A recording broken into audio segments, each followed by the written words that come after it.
Seja muito bem-vindo ao Hablando. O meu nome é Rubens Macedo, eu sou o seu apresentador. Oh, é bom tá de volta! Entra, relaxa, fique à vontade, a casa é sua. Ajuste o volume do seu aparelho que a gente vai começar.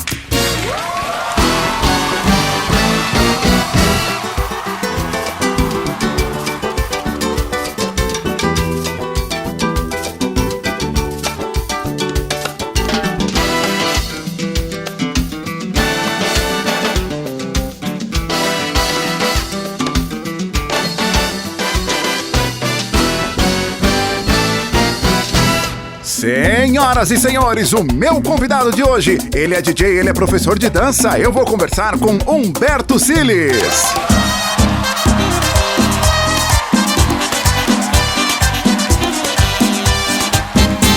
É um prazer estar aqui e participar deste programa. Espero que esta conversa seja bastante produtiva e informativa para esse mundo latino. Exatamente, essa é a ideia. Tudo bom, garotão? Tudo bem, tranquilo. Muito bem. Bom, vamos lá, vamos começar com informação. E aí, como é que você entrou para esse mundo latino de dança? Bom, essa trajetória começou me filiando à companhia de dança Conexão Caribe. Opa! E essa companhia de dança, ela é a primeira companhia de dança especializada em ritmos caribenhos aqui no Brasil.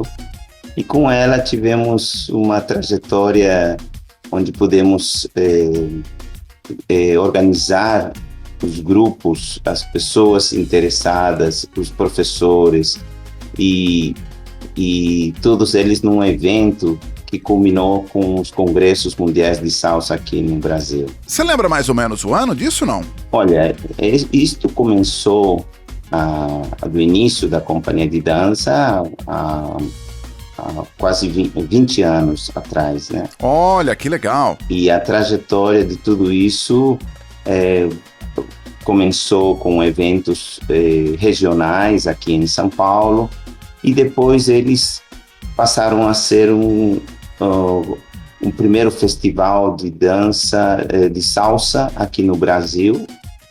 E depois do segundo festival, já foi trazido um Congresso Mundial de Salsa, que na época era o Congresso Bacardi. Sim. E depois acabamos organizando os Congressos Mundiais de Salsa aqui no Brasil. Nessa trajetória, também tivemos o privilégio de organizar os campeonatos, tanto brasileiro e como os campeonatos mundiais de salsa aqui no Brasil, reunindo os melhores dançarinos nestas áreas aqui do Brasil e que competiram e que felizmente tiveram um destaque enorme mundialmente. Então foram através destes eventos que estes puderam ter essa abertura e tivemos a honra de organizar esses eventos, nesses campeonatos e também os congressos, né? O Brasil entrega muito dançarino bom, né? Verdade, o Brasil é muito talentoso na dança, muito talentoso. E acho que ela vem de toda essa cultura que é da alegria e do desejo de desfrutar, de comemorar, de se reunir, de se confraternizar com os amigos. E acho que isso acaba enriquecendo mesmo essa alegria. Assim como os países caribenhos, que são conhecidos como países alegres, países de dança, onde a alegria ela vem desses movimentos da música. E aqui no Brasil não ficam atrás. Realmente foi mostrado isso com esses competidores que puderam participar dos campeonatos mundiais, onde era uma coisa restrita a alguns países de tradição, como aqueles reunidos em Cuba, em Colômbia, Porto Rico, nos Estados Unidos, na Europa. Então, o destaque, havia todo esse universo, mas o Brasil não participava. A partir do momento em que começou a participar, já conquistou um destaque até ganhar os campeonatos mundiais de salsa. Curiosamente, os Estados Unidos têm uma tradição muito grande, mas porque a comunidade latina lá é gigantesca, né? Los Angeles, Miami, Nova York. Sim, é verdade. E acredito que também, por ser Estados Unidos, praticamente qualquer coisa que é lançada lá acaba tendo uma repercussão mundial enorme. Então, foi isso que aconteceu praticamente com os ritmos latinos. A salsa, por exemplo, que é um ritmo que se originou em Cuba, que tem de origem em Cuba, ela teve o seu boom mundial, ou seja, a sua repercussão mundial, através dessa imigração desse ritmo para os Estados Unidos, onde teve a reunião com outros grupos musicais, como aquelas big bands e tudo mais, onde foram acrescentados alguns outros movimentos dentro da salsa e que aquilo acabou virando justamente essa mistura. A salsa, ela vem como sendo uma mistura de ritmos, né? Mas que ela tem como origem o som, que é um ritmo cubano, som, e é dele que vem a salsa, por exemplo, né? E daí, com essa mistura, ela acabou ganhando uma melhor repercussão mundial. Né? O som cubano, el son cubano, a gente escuta ele na pista ainda, hoje em dia, ou só o que ele virou? Tem muita diferença? Ainda se escuta, e nós podemos ver, por exemplo, mundialmente, o grupo Buena Vista Social Club, por exemplo, é conhecido mundialmente. E eles têm por tradição ter muito a tradição de tocar o som. E ele é muito cultuado ainda. Também é dançado. A sua dança também, ela, quando se quer mostrar a origem, ela é muito bonita. Ela parece uma coisa assim um pouco mais regionalista, porque seus instrumentos são mais simplificados.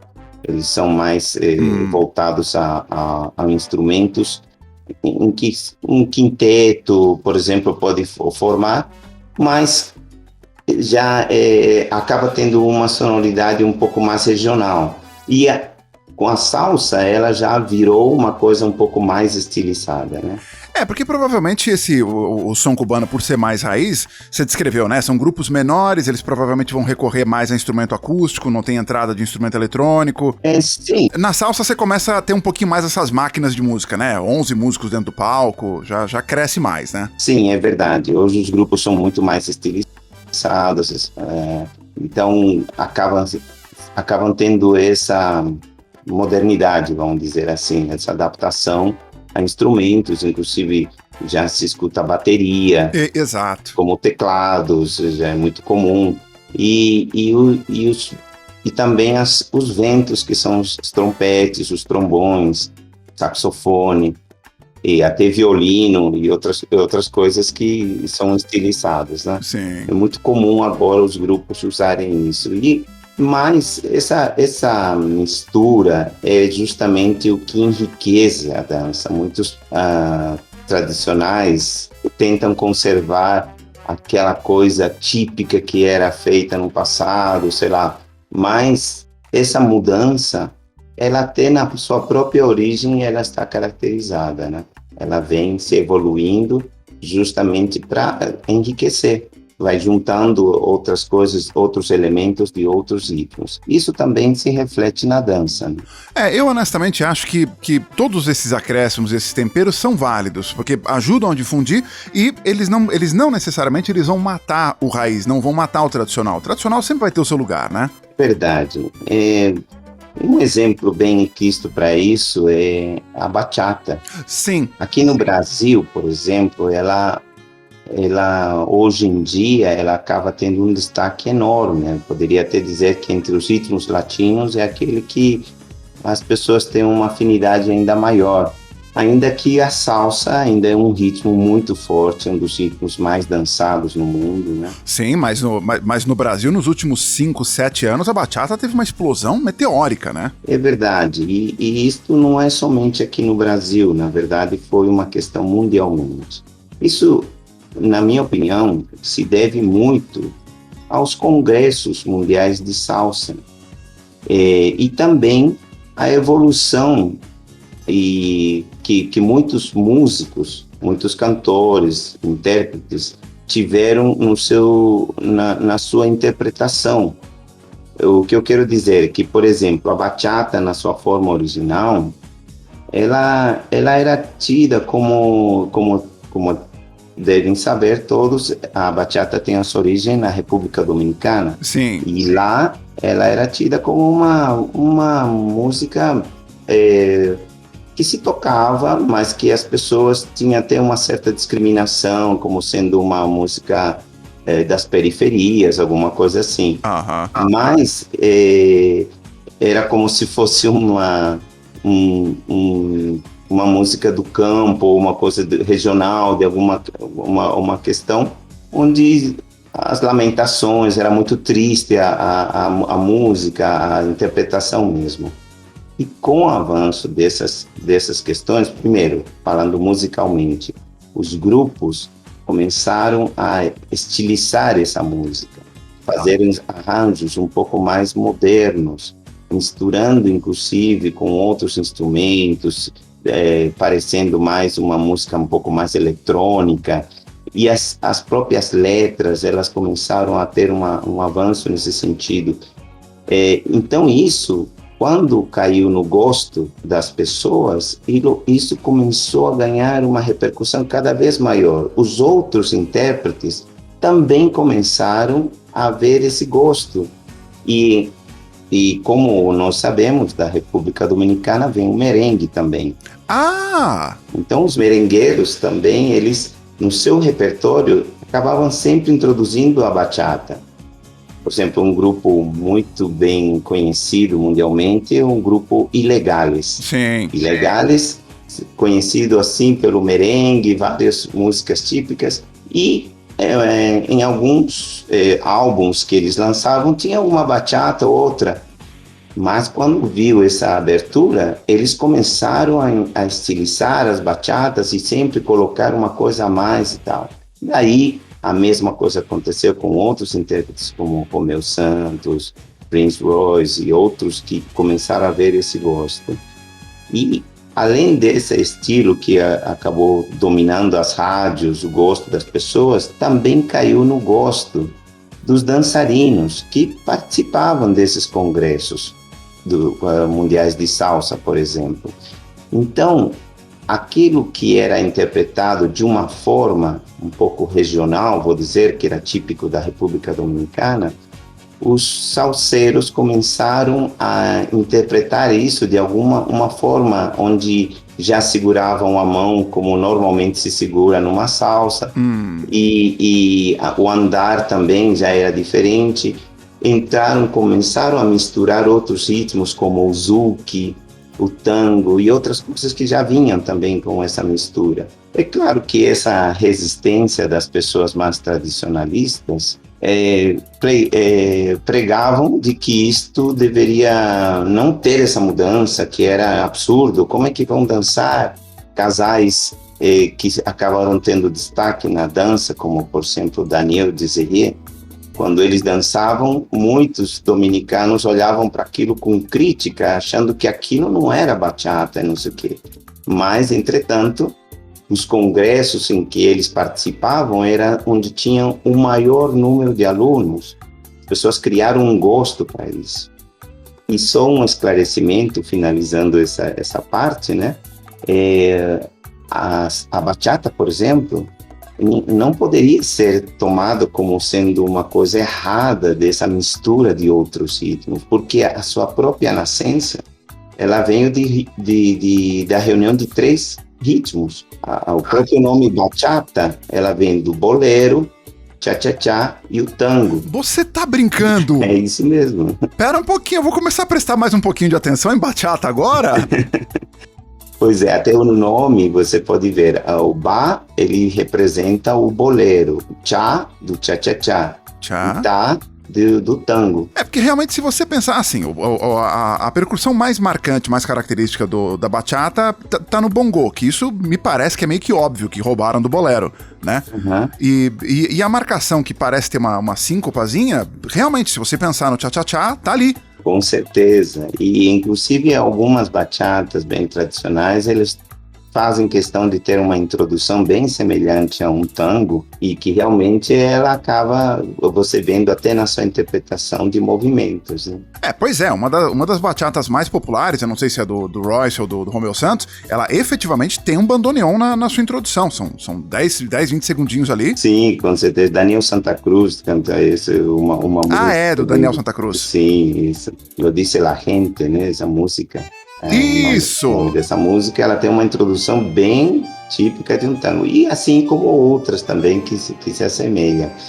Mas essa realmente, como a sua origem já é uma mistura, é uma coisa incontrolável, ou seja, essa mistura de ritmos é uma coisa que acontece e ela só vem a enriquecer, na verdade ela não se perde, se ganha. Tanto é que a bachata provavelmente, se não tivesse tido essa mistura, tanto no seu canto, nas suas interpretações, como na dança, ela não teria tido essa repercussão mundial que hoje ela tem.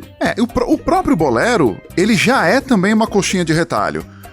Você olha outras danças, dança cigana. Dança cigana bebe de flamenco, de salsa e de dança do ventre. Uhum. E mais outras coisas, e um monte de outras coisas. Com certeza, esses são exemplos justamente de que essa mistura, ela é produtiva, né? Ela é produtiva.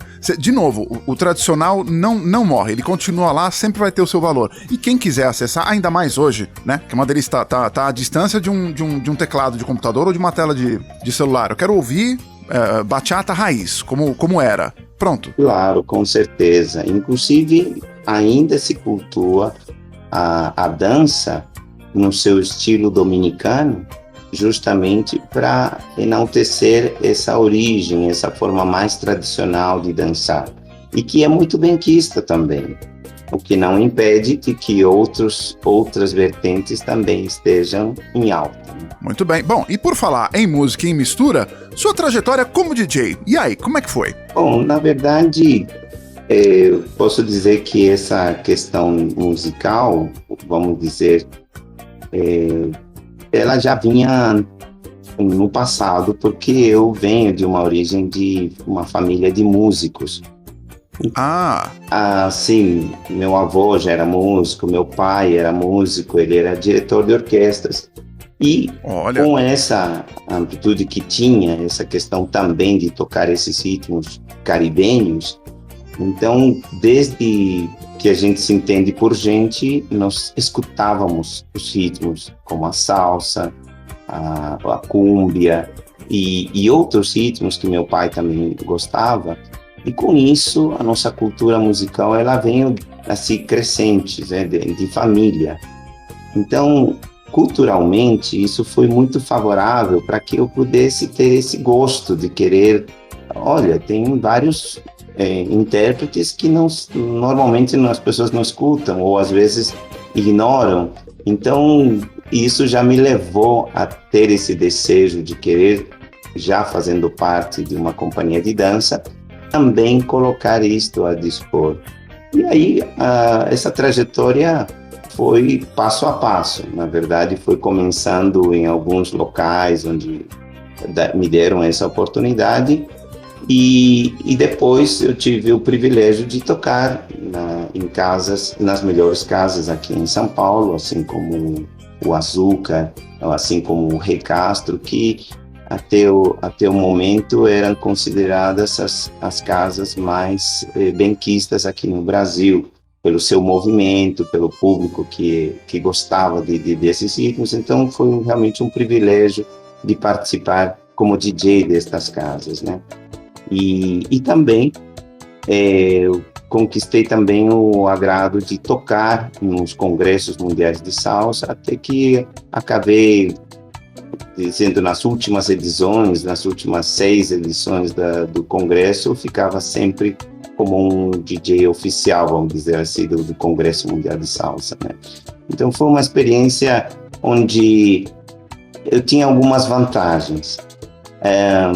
A primeira vantagem eu acho que é cultural. De fato, essa é uma coisa que só se conquista com você indo atrás dessa informação, não só das novidades, mas justamente das coisas das quais você tinha como origem aqueles grandes músicos, aquelas interpretações que chamavam para dançar, chamavam para o bom gosto das pessoas. Porque você crescer ouvindo faz muita diferença, né? Sim, é verdade que isso é uma grande vantagem. E é difícil aprender isto, a não ser que você tenha um pouco dessa cultura. Por isso que uma pessoa que já tem essa vivência, ela vai ter mais facilidade de ver aquelas músicas que de fato tocam mais, o mundo latino aceita com mais facilidade.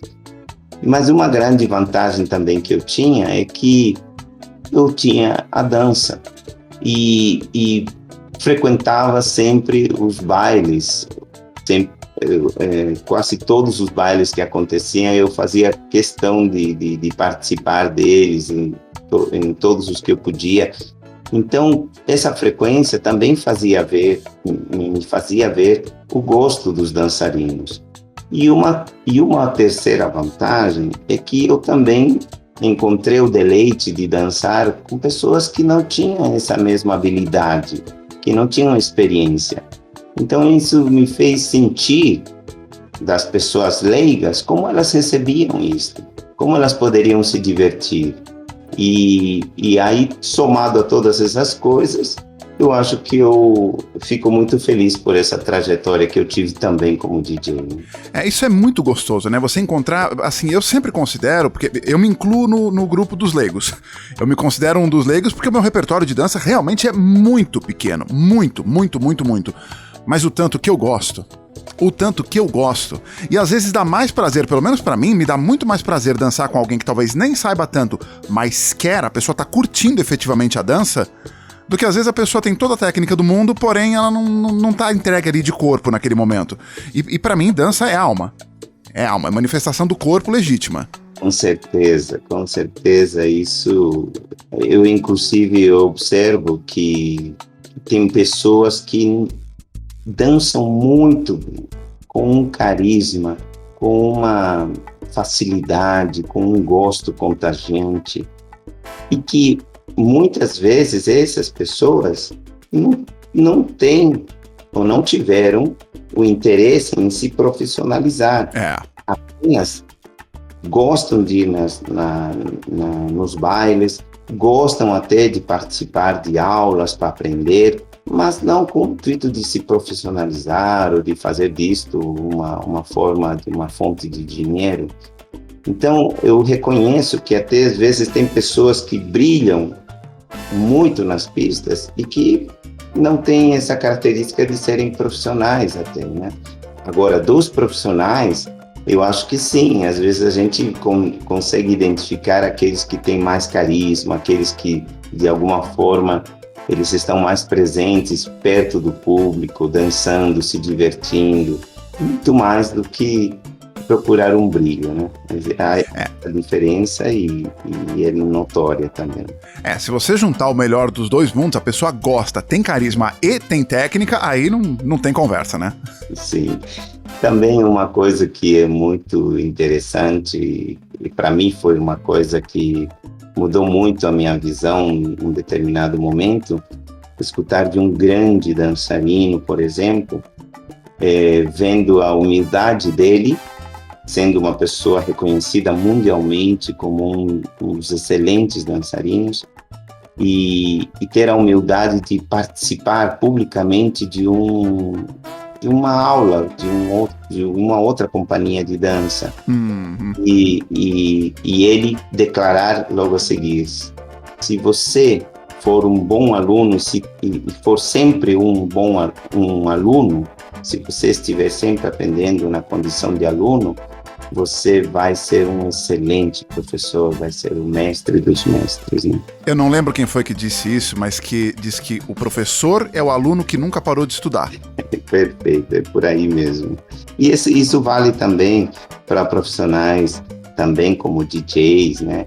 A gente sempre não pode imaginar que já chegou num patamar em que tá tudo certo, tá tudo tranquilo. Não, a pessoa tem que se reciclar, tem que mostrar.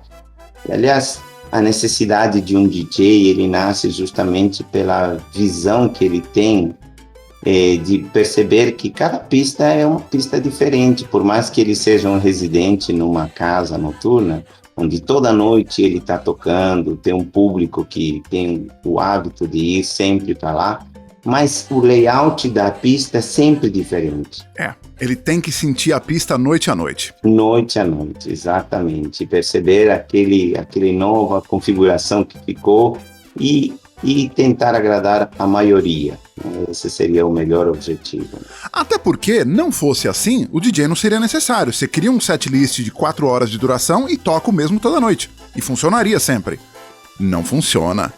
Com certeza. Isso me lembrou uma ocasião em que me solicitaram um grupo de pessoas que em outro estado queria fazer um baile, alguma coisa assim, e me solicitou pagando uma lista de músicas que gostaria para que sejam tocadas naquele momento e tal.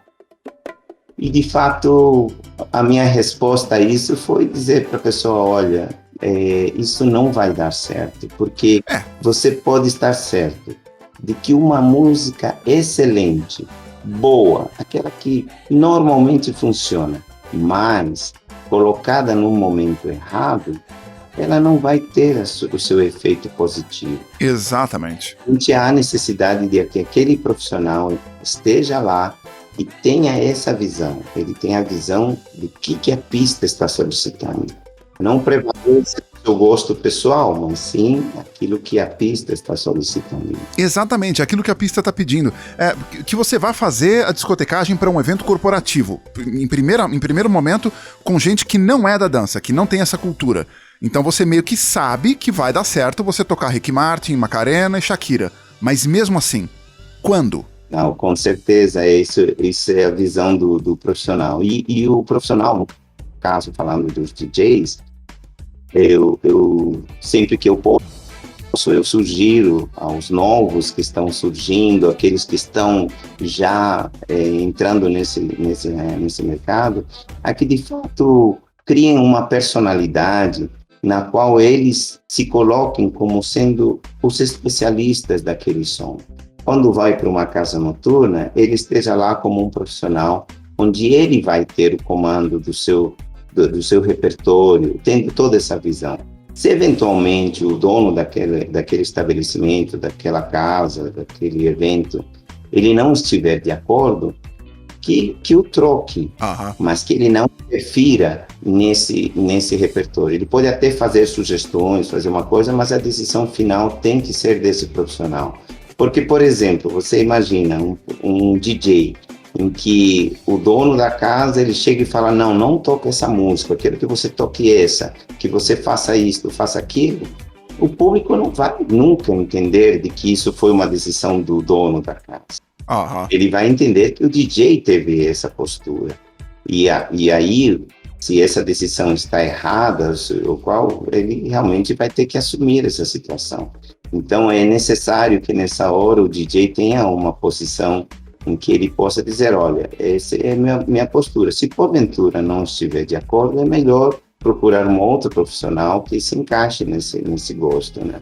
Porque pro bem ou pro mal, o crédito será do DJ. Vai ficar acreditado a ele, então. Exatamente. Por isso, essa é uma postura que deve ser procurada, é um respeito que deve se ter por um profissional desses, né?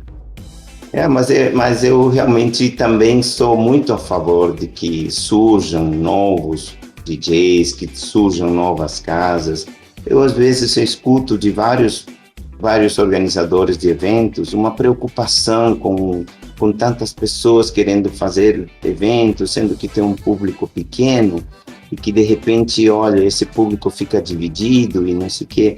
Na verdade, deve-se entender de que quanto mais casas, quanto mais eventos tiverem, todo mundo ganha, porque nessa ocasião as casas elas abrem, esse público ele acaba crescendo cada vez mais. E o público que deve se dar uma atenção especial é o público novo, aquele que está chegando, porque é esse que nós temos que modificar. Nós não podemos estar brigando por aquele público que está lá sempre. Cada um quer pegar essa fatia, levar, dividir. Se fizerem isso, cada evento vai ter sempre pouco. Agora, se trabalharmos com aquele público, com aquela massa que não conhece, aqueles que não conhecem os ritmos latinos, eles vão vir, porque nós já temos essa vantagem. A música, por si só, ela é contagiante, ela é bonita, ela é benquista. Não tem um filme onde queira-se ter, por exemplo, um filme norte-americano, vamos dizer assim, onde queira-se mostrar um momento de alegria, que não se mostre um momento de salsa, de merengue, uma música assim, sempre tem. Sim. Países que não são os tradicionalmente dessas danças sempre gostam. Americano, europeu, adoram salsa. Sim, com certeza. Muito bem. Bom, Dom Humberto, muito boa conversa, muito obrigado pela sua participação, entrevista deliciosa. Muito obrigado para vocês e um grande abraço para todos. E eu vou ficando por aqui. Não se esqueça, dançar você não precisa saber, basta querer. Se você tem vontade, vem pra pista. Até a próxima, tchau!